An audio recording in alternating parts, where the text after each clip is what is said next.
Na madrugada do dia 25 de abril, o movimento das Forças Armadas estabeleceu o controle da situação política em todo o país.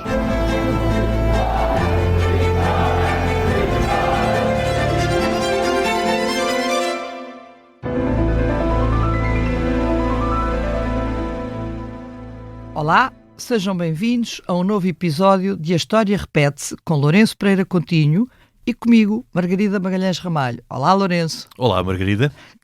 Hoje, a propósito do Dia Internacional da Memória das Vítimas do Holocausto, vamos revisitar a história daqueles que, enfrentando perigos vários e o medo do desconhecido, conseguiram fugir a um destino atroz, usando Portugal como porto de abrigo e de embarque para uma vida que teria de ser reconstruída a partir do zero.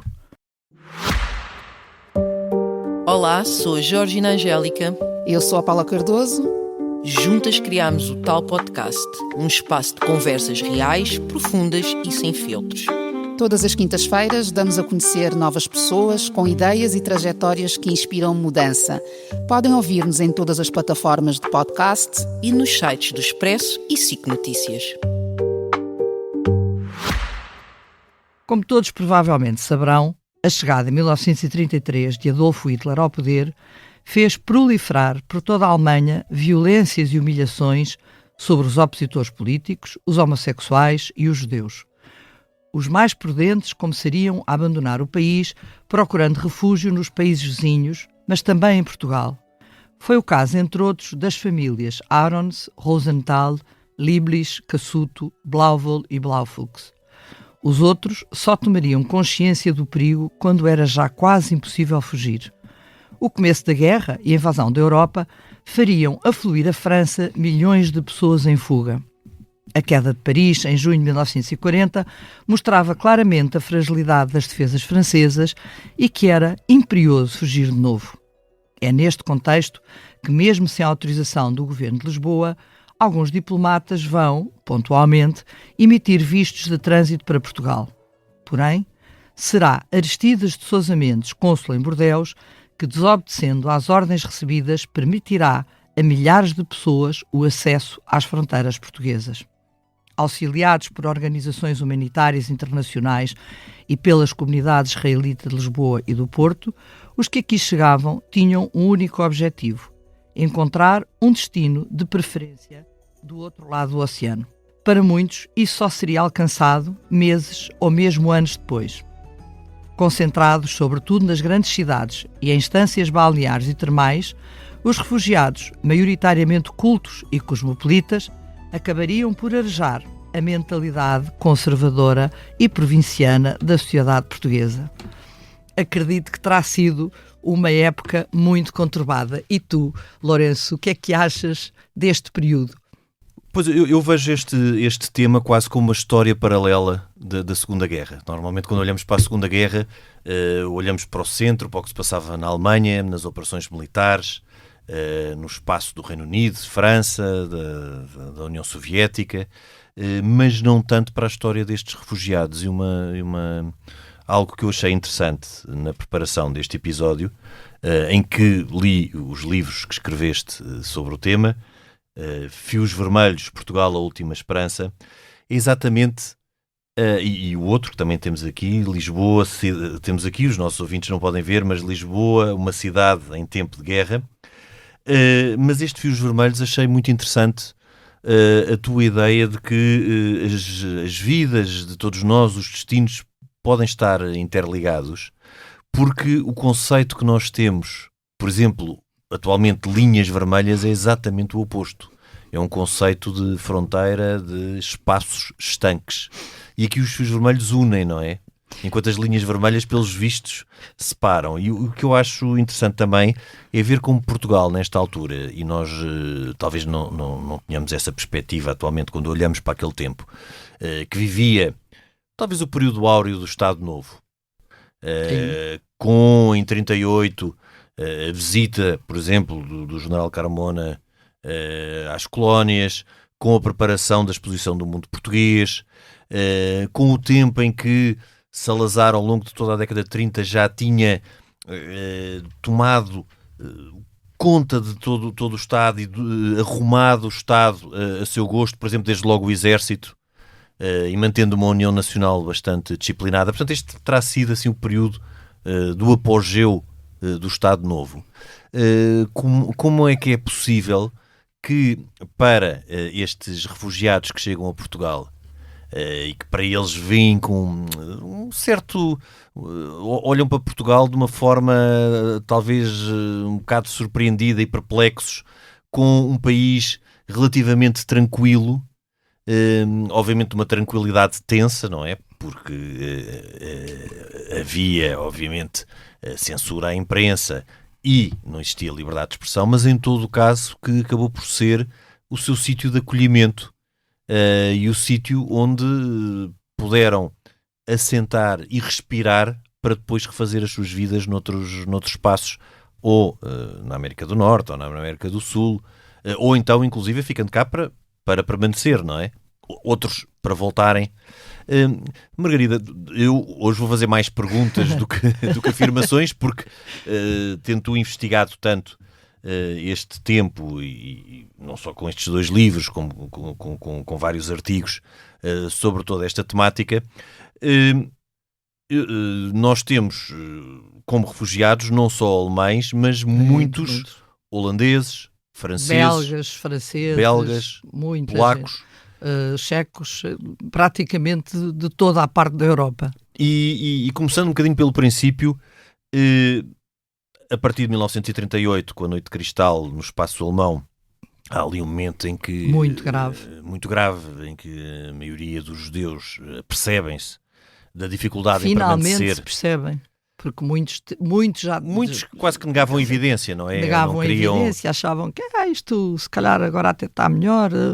Iam, no fundo, eu percebo, é sempre a dificuldade de tu abandonares a tua casa, o teu espaço. E de vir apenas com um mínimo de pertences e vir sem saber o que é que abandonar vai... toda uma vida. Exatamente. Claro. Mas, para além deste momento, 1938, em que muitos dos judeus no espaço alemão se aperceberam da necessidade de sair da Alemanha, mas é sobretudo a partir de 1940, com a ocupação da Holanda, no caso da França também, desde 1940. É sobretudo a queda da França que põe tudo em polvorosa, completamente. Porque até aí as pessoas achavam, mal ou bem, achavam que, primeiro, o exército francês era um exército poderosíssimo.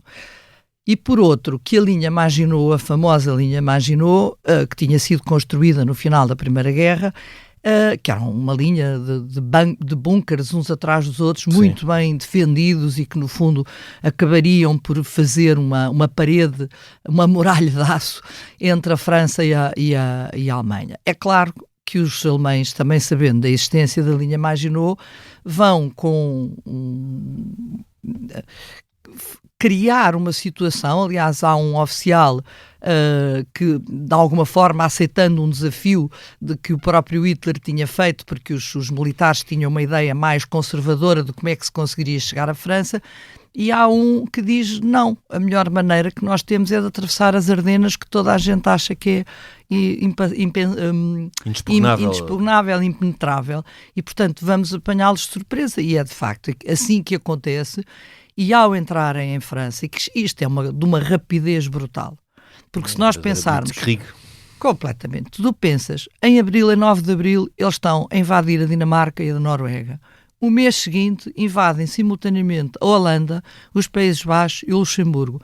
E o mês depois estão em Paris. Portanto, isto é de uma rapidez. Relâmpago. Sim. É bom não esquecer uma coisa que eu também me apercebi a determinada altura, que os soldados, é distribuído aos soldados alemães um remédio que, se não me engano, se chama Previtin, que era uma coisa que lhes permitia estar 48 horas sem dormir. Pois. Portanto, isto era um speed desgraçado com que eles estavam, e depois quando podiam ir, e um estado de euforia que lhes permitia, de facto, avançar. Estavam verdadeiramente drogados. Completamente. E a partir daí, os refugiados começam a fluir, sobretudo às zonas neutrais, ou pelo menos em paz, sendo sempre o objetivo passar a Espanha, onde obviamente não era muito confiável, muito nem muito boa ideia confiável. Ficar, e chegar a Portugal por Vilar Formoso.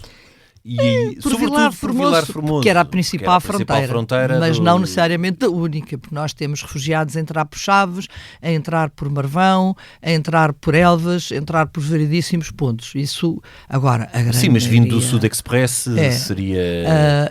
não vêm todos do Sud Express. Há muita gente que vem de carro, que consegue mesmo assim vir de carro.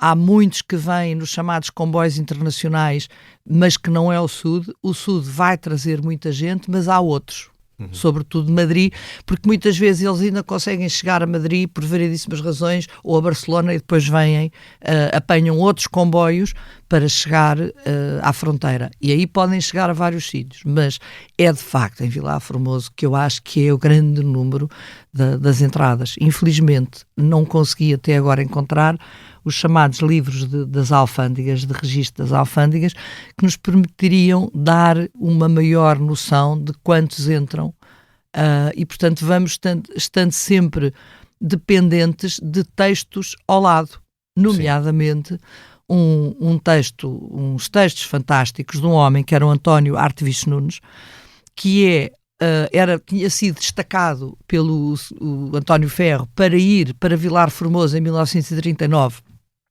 abrir o posto de turismo. Era suposto em 1940 inaugurar a Exposição do Mundo Português. E dos muitos turistas que viriam, que eles esperavam. Muitos turistas, e que eles esperavam que isto iria atrair a atenção internacional.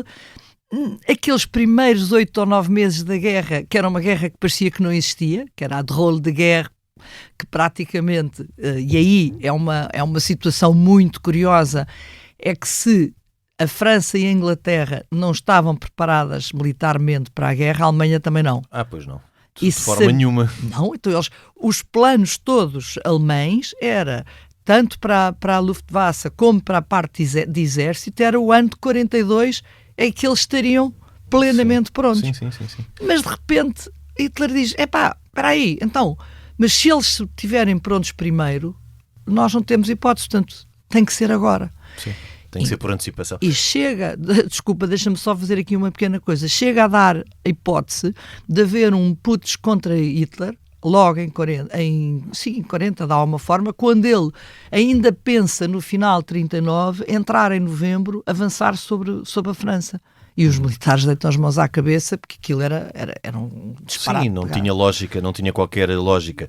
E para os nossos ouvintes perceberem, aqui centrando-nos outra vez nos refugiados, para que alguém conseguisse chegar a Portugal, precisava de não de um único visto, mas de vários vistos. Pelo menos até à fronteira portuguesa tinham que ter um visto de saída de França, se fossem homens e estivessem em idade militar, e essa idade militar ia dos 18 aos 65 anos, portanto... Pois, praticamente toda a idade adulta na altura. Toda a idade adulta.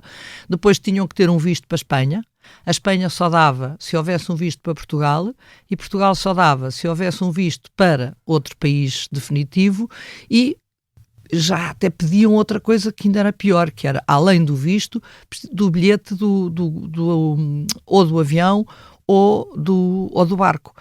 Pois. Que era uma coisa completamente alucinada. E aí há um outro detalhe que não é detalhe, que é essencial, bastante significativo, que é essa exigência da parte do governo português de existir um outro visto definitivo. Ou seja, Portugal, até pela sua condição de neutral, não queria não queria integrar todos estes refugiados não queria, de certeza, forma absoluta. nenhuma. E acabou, inclusive, isto é muito interessante até de ler nos livros por muitos destes refugiados, porque também estamos aqui a falar de pessoas que no fundo tinham posse e condições para cá chegar. A grande maioria. Um judeu ou alguém perseguido nestes espaços, ou alemão, ou conquistado pelos alemães, que não tivesse esta capacidade de conseguir vistos, que não tivesse a capacidade financeira, inclusive, para empreender a viagem, ficava... A grande maioria, a esmagadora maioria, digamos que é gente com muito dinheiro e que vai muitas vezes chegar a Lisboa sem um tostão, porque Pois. vai ter de eventualmente comprar um visto, de subornar alguém, Ir numa vendendo até fronteira, pelo caminho, ou não é? ir vendendo, portanto, até porque muitos deles são apanhados de surpresa. Há vários casos, um deles lembro-me da família do Joe Dresner, que a família, apesar de estar mais ou menos ciente de que isto podia acontecer, como já tinha havido isto em Antuérpia, como já tinha havido algumas hipóteses ao longo do começo do ano de invasão que não tinham acontecido, as pessoas iam protelando. Portanto, quando se dá a invasão, os bancos estão fechados, é só o que têm em casa. Claro.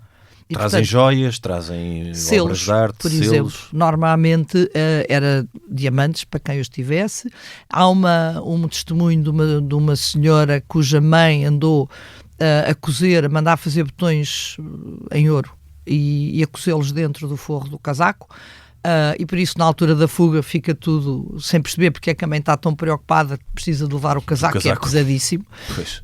Pois, mas era a sobrevivência daquelas pessoas. E, portanto, há uns que têm o bom senso e que vão se preparando. Depois há outros que são apanhados de surpresa. Há também grupos sobretudo de gente nova, completamente que vem à aventura. Eu não vou conseguir dizer o nome em holandês, portanto nem me atrevo, Sim, mas aquilo mas chamavam-se os navegadores, traduzido dava os navegadores para a liberdade, que é um grupo, há vários jovens que vêm através de redes clandestinas e, portanto, vêm de qualquer maneira, vêm de bicicleta, vêm a pé, vêm sabe Deus como, para chegar a Portugal, para se oferecerem aos aliados, para depois continuarem a combater os alemães. Os alemães. Normalmente esta gente vai ficar instalada na Praia das Maçãs e depois são mandados, os que estão aptos para isso vão mandados para a Inglaterra. Muitos são depois fazem-nos descer de paraquedas sobre os territórios ocupados, muitos também vão ser sumariamente fuzilados, obviamente. E os locais para onde estes refugiados são encaminhados, já falaste, Praia das Maçãs, Tinha que ser tudo Figueira da estâncias Foz, balneares, zonas com balneares. hotéis e casas para alugar. Estoril, Sintra, Cascais, seguramente. Praia das Maçãs. Que isto eram os mais apetecíveis. Mas depois, quando chega aquela avalanche brutal às fronteiras, que as autoridades não estão à espera, Portugal tinha com a famosa Circular 14 praticamente impedida a entrada de quase toda a gente. Portanto, aquilo que se esperava era, sim, talvez alguns, mas não aquela massa enorme.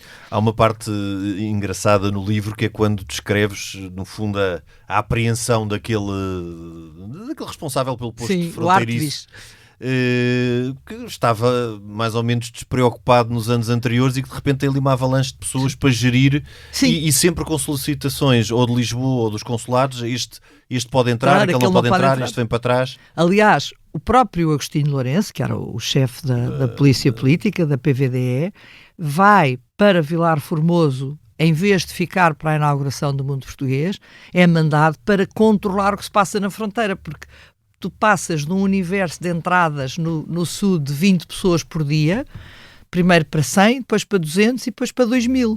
Pois, e, portanto, é uma brutalidade. Sendo que isto, obviamente, que são vistos maioritariamente, e isto afirmado pelo próprio Agostinho Lourenço, são vistos Sousa Mendes. Ele é que vai escancarar as portas de Portugal. Já lá vamos a Sousa Mendes. Não há hipótese.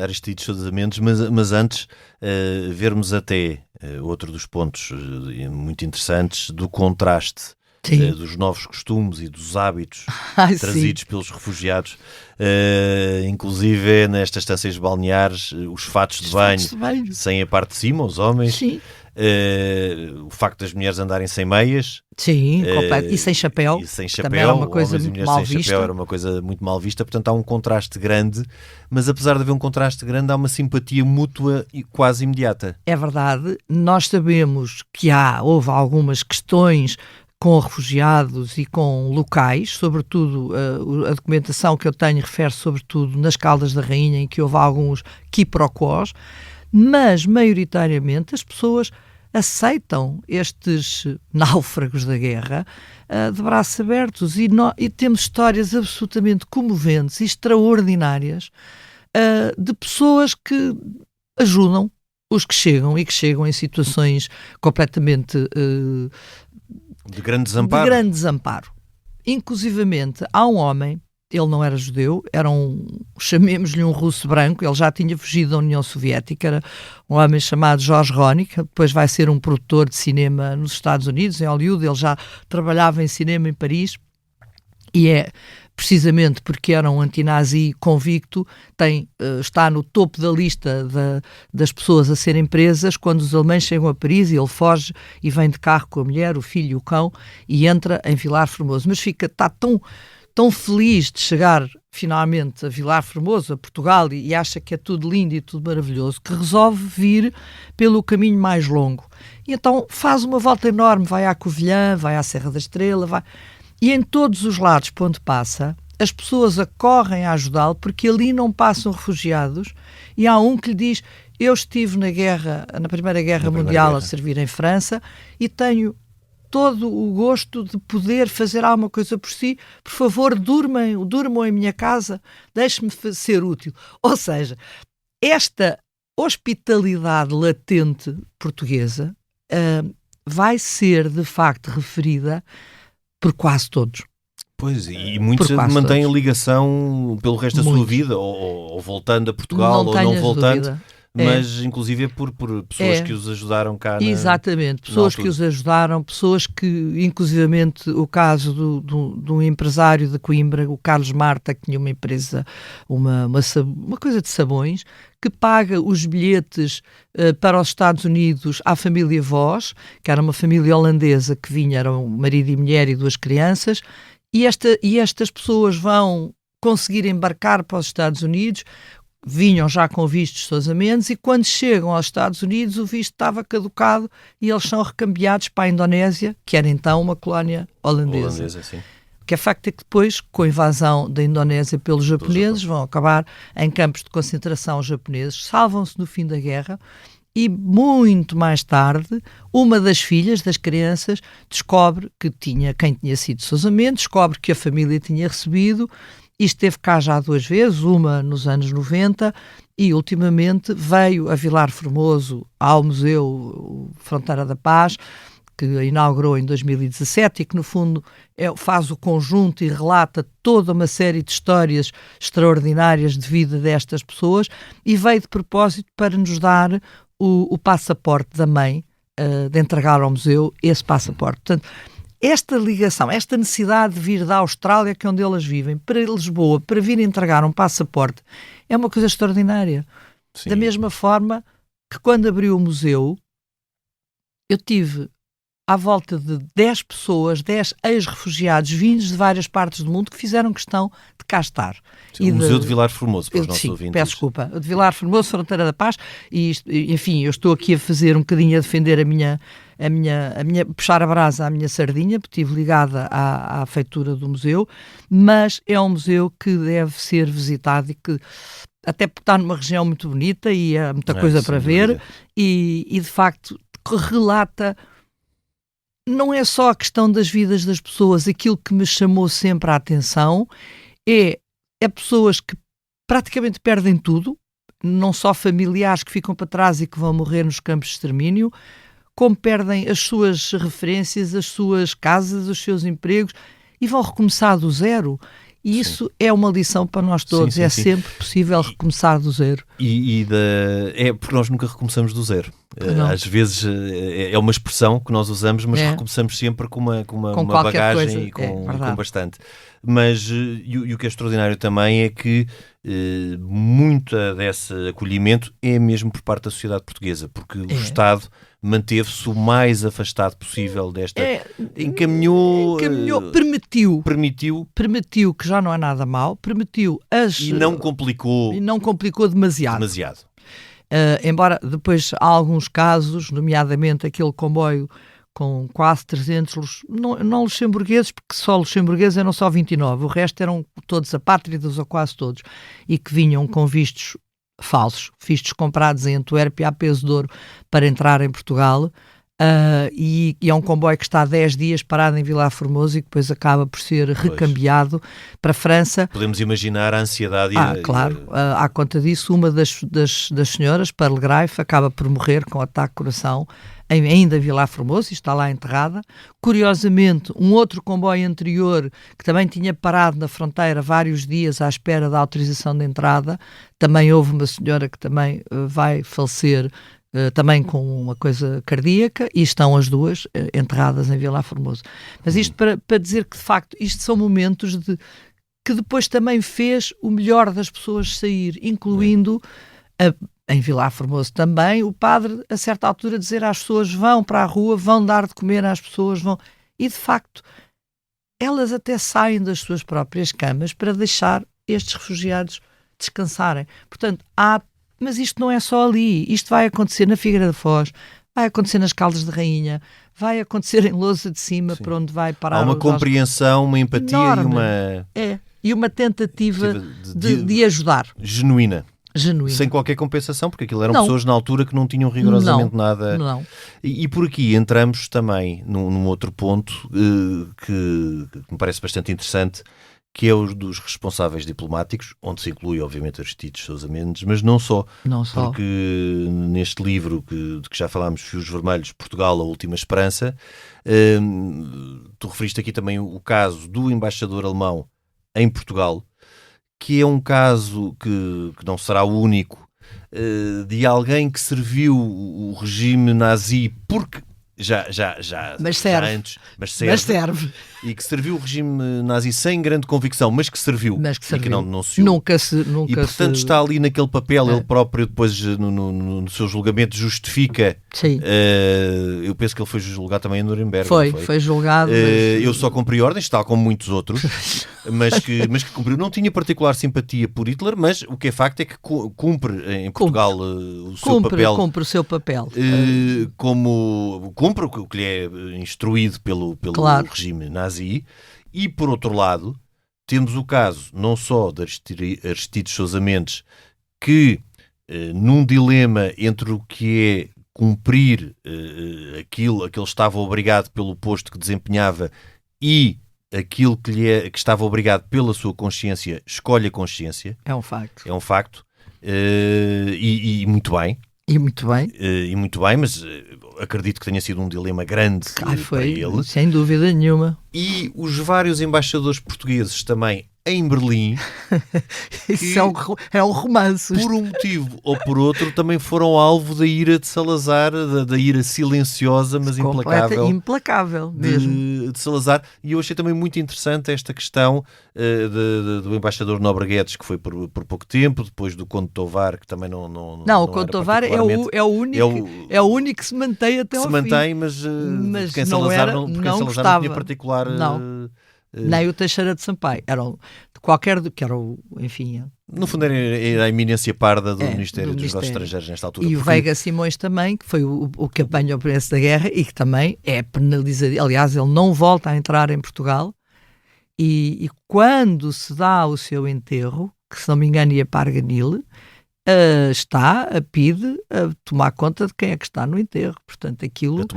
A tomar boa nota. Porque, de facto, essa questão... Salazar era uma criatura com um espírito rancoroso em relação àqueles que não faziam o que ele queria. Mesmo, como no caso do Nobre Guedes, que era quase que um delfim. Era uma pessoa que tudo parecia ser extraordinário para ele, porque era um salazarista convicto. E Salazar tentou puxar muito por ele, convidá-lo para vários ministérios que ele não aceitou, para várias coisas. Portanto, era uma personagem muito próxima do regime, que é convidado para ir para Berlim, e ele diz que sim, mas depois percebe... ele não se quer separar dos filhos, ainda por cima tinha um filho que era deficiente, e quando percebe que vai levar os miúdos para uma cidade que está a ser bombardeada, diz: alto, afinal não quero. O que ele podia fazer tudo menos isso, sobretudo as cartas que escreve a Salazar depois. A puxar um bocadinho à parte pessoal e ao sentimento. Era tudo aquilo que o outro não queria. E como ainda por cima vem para Lisboa sem autorização, Ele ficou arrumado, ele pô-lo completamente. Ditou o seu afastamento de todos os cargos públicos e pior, porque mesmo dos privados, ele foi convidado por algumas empresas privadas e Salazar fazia chegar a essas coisas a dizer que não ia ficar muito contente se eles tivessem emprego. Pois, portanto ficou com a vida... Ficou. Bastante Tivesse uma mulher, condicionada. a sorte dele foi que tinha um sogro rico. Senão, se calhar, Pois, a coisa outros não tiveram outros a não mesma tiveram a sorte. mesma sorte. O Sousa Mendes não teve essa sorte. Pois. E ainda agora Aristides Sousa Mendes, que no Sim. fundo é a figura aqui mais conhecida, mas é uma figura mais conhecida. O que impressiona também foi o tempo que se levou a reconhecer Claro. aquilo que foi o ato dos Aristides Sousa Mendes, que Mas foi um Foi ato de consciência. Um ato de consciência, mas ainda hoje, se tu perguntares a alguns diplomatas atuais, não estão de acordo, porque ele desobedece a ordens, ainda por cima em tempo de guerra. Pois. Há uma...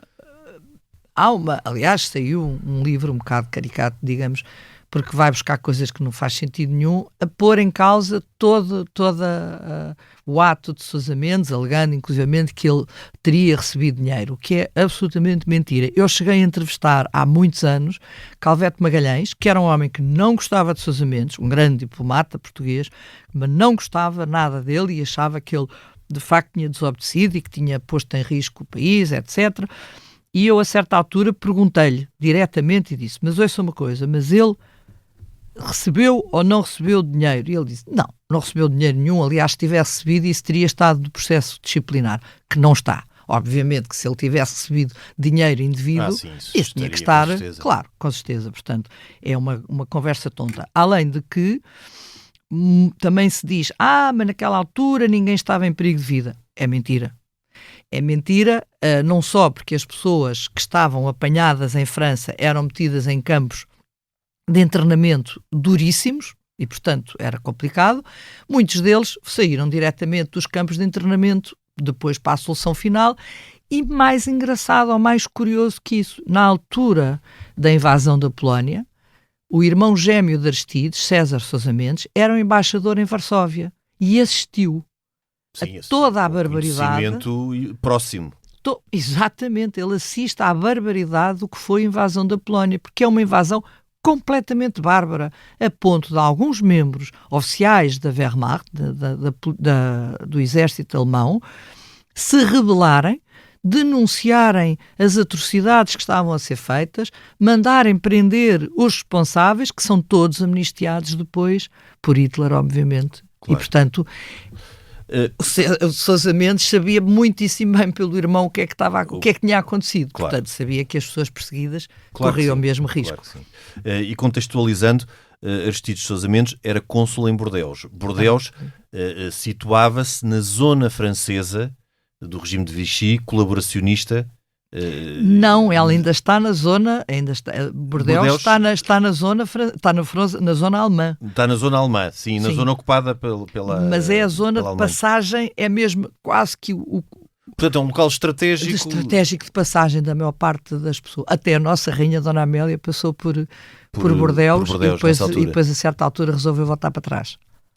Aceitou de Salazar a bandeira portuguesa para hastear na sua casa como país neutro e de facto não foi importunado nessa fase, mas está ali numa zona estratégica. Pois, Bordeus está ali mesmo muito numa zona está cá mesmo a sul, está mesmo no caminho da fronteira. No caminho da fronteira, eu não tinha a certeza se estaria no regime colaboracionista ou na zona mesmo Alemanha. Portanto, estando nessa zona, Aristides Sousa Mendes vê-se confrontado com uma série de pedidos de vistos para as pessoas também, e percebendo já pelo seu irmão o que se tinha passado na Polónia, antecipa o que se poderá acontecer ali mesmo, e desobedecendo a ordens expressas de não concessão de vistos, concede milhares de vistos. Cerca de... Não sabemos. Esse é um assunto que está muito em discussão sempre. No entanto, por confronto com as informações que agora temos através do Artevich Nunes, das pessoas que entram naquela semana, na última semana de junho, por Vilar Formoso, cruzando o registro do livro de Bordeus, do consulado, com, por exemplo, as fichas de polícia e dos hotéis, as do Estoril e as da Figueira da Foz, nós constatamos que muitas vezes um visto corresponde a uma família. Ou seja, pode ser marido, mulher e 2, 3 filhos. 2, 3 filhos ou mais, sim. Eu, por exemplo, apanho ali no Estoril, que esse levantamento foi feito, nas fichas dos hotéis ali da zona do Estoril. Por exemplo, havia um homem que aparece ele, a mulher e 3 filhos. Isto vai tudo no mesmo passaporte. O que nós podemos extrapolar é pensar, ok, legalmente, e a partir de certa altura, ele já nem sequer põe os nomes. Passámos 80 vistos, passámos, não sei, fora os que ele dá na rua e fora os que são dados por Bayonne e por Toulouse, que eram consulados dependentes de Bordeaux, a quem ele dá ordens para o fazer. E, portanto, nós hoje em dia podemos estimar um número razoável, será entre 10 e 15 mil pessoas. Pois. De qualquer das maneiras, é uma brutalidade. É uma brutalidade e cada uma dessas pessoas foi uma vida salva. Que poderia, isto sem qualquer espécie de exagero, é verdade, que muito provavelmente teria acabado. Aliás, nós no museu em Vilar Formoso temos no final uma parede com fotografias atuais de famílias que puderam existir graças ao seu ato de consciência, porque senão aquelas famílias não eram de certeza, claro que seriam outras. Sousa Mendes também ficou com a sua vida não só diplomática e particular completamente. Sim, completamente, embora depois há aí uns outros pormenores menos que passam um bocadinho, porque ele chega a ter, inclusivamente, a não lhe darem a carteira de advogado. Está ali uns anos em que não lhe dão a autorização para ele, ao menos, ser advogado. Porque ele é passado compulsivamente à reforma, com uma pensão mínima, tinha uma quantidade de filhos que se vão embora, porque muitos deles nem sequer se conseguem inscrever nas universidades portuguesas, é-lhes recusado, e ele aí vai ser ajudado pelo governo belga, sobretudo, e várias outras instituições que o vão ajudar, inclusivamente alguns refugiados que sabem da situação e que vão ajudá-lo, mas a vida dele fica completamente desnorteada, mas ele próprio também meteu ali um pau na roda, porque ele vai ficar viúvo relativamente cedo, mas depois ele tinha tido uma affaire em França com uma francesa de quem tem uma filha, que vem ter a filha a Lisboa em 1940, que faz um escarcéu desgraçado, e portanto tudo isso terá irritado profundamente também Salazar. E o que é facto é que esta situação também não terá ajudado esta segunda mulher, com quem ele depois acaba por casar. À sua reabilitação. À sua reabilitação. À sua possível não, reabilitação. mas sobretudo porque ele acabará por ficar isolado, obviamente. O governo nunca permitiu, nem nunca quis, mesmo até ao 25 de Abril, pelo menos, ele escreveu, os filhos foram escrevendo, foram pedindo, porque já tinham passado tantos anos, nada. Não aconteceu nada, nem sequer, nem o Américo Tomás, a quem é mandado cartas, o Cardeal Patriarca, nunca responderam. 0. Depois de 25 de Abril, há alguma movimentação, mas, sejamos francos, é a pressão americana, da comunidade americana, que começa com um senador luso-descendente, um Tony Coelho, que quando Mário Soares vai aos Estados Unidos, o pressiona muito, e então é aí que se começa a movimentar. Tanto que ele é reabilitado em 1975. Sim, muito tempo depois, 40 anos depois. Sim. Assim, de repente, estava aqui a estabelecer uma analogia, com todas as diferenças que as situações têm, com o que se passou a nível militar com o general Vassal e Silva em Goa. Por uma questão de consciência. Claro. E olhando à sua volta para a realidade, resolveu desobedecer a uma ordem, depois também caindo em desgraça. Pagou a caro. Pagando bem caro. Sobre todos estes refugiados, talvez algo, no meio de tantas histórias difíceis e tristes, algo mais glamouroso, que é dos refugiados reais reais de realeza, de descendência real, realeza. como os Grão-Duques de Luxemburgo, Carol da Roménia este por motivos diferentes, e depois também... A ex-imperatriz Zita de Habsburgo, também, Zita, a última imperatriz... Os Condes de Paris, enfim, há uma série deles. Uma série deles, em que o Estoril, a partir daí, passa a ser um local de reis no exílio. Mas em que também temos, nos hotéis portugueses e nos casinos, locais apropriados para figuras com alguma imaginação e algum talento literário criarem personagens que depois se tornariam célebres.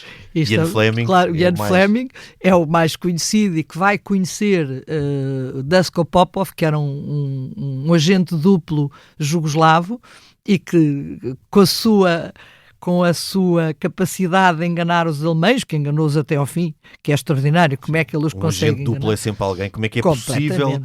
Com nervos de aço, completamente. Espiar para dois lados. Espiar para dois lados e conseguir, mesmo com uma série de atribulações, ele consegue que os alemães acreditem sempre nele. E é curioso, porque dá-me ideia ao mesmo tempo que os alemães eram um bocadinho distraídos, porque há várias situações destas. O Juan Pujol Garcia, agente Garbo, também vai andar não sei quanto tempo a enganar os alemães, a partir de Lisboa, dizendo que está em Londres, e ele no fundo está a dar informações baseando-se em guias turísticos e numa coisa de caminhos de ferro. A Natalie Sergeyev é outra que também engana os ingleses, que engana os alemães. Ou seja, há uma série de atos de espionagem que estão a ser feitos, e isso vai trazer alguns problemas graves a Portugal. Talvez valha a pena um dia fazermos um programa sobre o que é que foi a Rede Shell, que essa é uma situação muito curiosa, mas o que é facto é que tudo isto transformou também, sobretudo o Estoril e Lisboa, e o Porto também, mas aquele eixo do Estoril, porque o Estoril tudo girava centro, muito à volta do casino, e porque no casino se encontravam ex-governantes no exílio, diplomatas, banqueiros, financeiros, etc. E, portanto, aliás, o Popov, que pôs os $50 mil que tinha, em cima que era uma quantia absolutamente astronómica na mesa de jogo. Na mesa de jogo. Era preciso ter audácia e era um dinheiro, e confiança na sorte. O dinheiro que lhe tinha sido entregue pelos alemães, que ele estava a enganar através de um famoso plano Midas para entregar aos aliados, que estava no fundo a financiar, com o dinheiro alemão estava a financiar. Ele pôs tudo em jogo, não foi só o seu bolso, mas foi também a sua vida. Pôs a sua vida várias vezes. Portanto, para além disso, sabemos que por aqui passaram olha, por exemplo, o Chagall passou por cá, sim. A Hannah Arendt passou por cá, a Peggy Guggenheim, com uma quantidade de quadros, e o Marx Ernst passam com imensos quadros enrolados dentro das malas, passam por aqui historiadores, romancistas, o Antoine Saint-Exupéry, o Kustler, como é que ele chama? O Alfred Dublin, toda esta gente passa por aqui. Isto de repente Lisboa torna-se uma cidade, torna-se o centro da Europa. Nunca foi tanto como nessa altura. Não, nunca foi tanto. Eventualmente, talvez na época de descobrimentos. Mas não, sim, centro da Europa, mas mais um centro atlântico, mas agora o centro de confluência dos europeus. É uma coisa, é uma época absolutamente extraordinária que deve ter sido. Margarida, e para fecharmos, outra ideia que está subjacente em todo este tempo, que é uma ideia que será repetida, sobretudo a partir de 45, sobretudo numa altura em que o regime, aproveitando e mais uma vez tendo sorte com o enquadramento internacional, garante a sua sobrevivência, é a ideia de que Salazar livrou Portugal da entrada na guerra, quando, visto noutra perspectiva, foram os beligerantes que não tinham interesse também na entrada portuguesa. Não tinham interesse nenhum. Tal como aconteceu na Primeira Guerra. Se bem que é verdade que na Primeira Guerra o governo, designadamente Afonso Costa, fez questão em que Portugal entrasse para assegurar as colónias e para que Portugal fosse reconhecido a nível internacional. Exatamente. Aqui no fundo há uma convergência de interesses. O governo português não tinha interesse em que Portugal entrasse na guerra, e os beligerantes, nem um nem outro, tinham interesse em que Portugal entrasse na guerra. Sobretudo por duas razões. Uma das razões básicas era o wolframio. Claro. Também dará, com certeza absoluta, um destes dias, uma história interessante sobre isso. As terras raras daquele tempo. Exatamente. Bom, Lourenço, até para a semana. Até para a semana. Nós voltamos no próximo episódio, noutro tempo e noutro espaço. Este episódio conta com a gravação e sonoplastia de Tomás Delfim. capa de Tiago Pereira Santos, coordenação de Joana Beleza e direção de João Vieira Pereira. Eu sou o Lourenço Pereira Coutinho, este é o podcast A História Repete-se. Voltamos na próxima semana, mas até lá, siga-nos nas apps de podcasts e nas redes sociais do Expresso. Se tiver sugestões ou ideias que queira partilhar com a equipa de podcasts, envie um e-mail para podcasts@empresa.pt.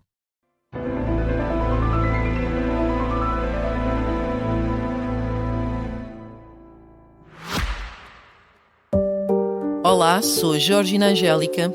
Eu sou a Paula Cardoso. Juntas criámos o Tal Podcast, um espaço de conversas reais, profundas e sem filtros. Todas as quintas-feiras damos a conhecer novas pessoas com ideias e trajetórias que inspiram mudança. Podem ouvir-nos em todas as plataformas de podcast E nos sites do Expresso e SIC Notícias.